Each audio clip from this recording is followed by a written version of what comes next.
पति के बाग में एक नागा नागिन खड़ा है। कहूँ पति के बाग में एक नागा नागिन खड़ा है।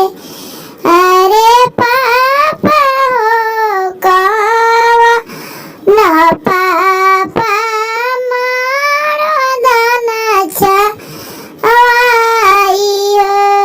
अरे पापा हो कहवा न पापा मारो दाना छवाइयो। अरे आमा हो कहवा नया माया चरवा दाना हो आइयो। अरे आमा हो कहवा नया माया चरवा दाना हो आइयो।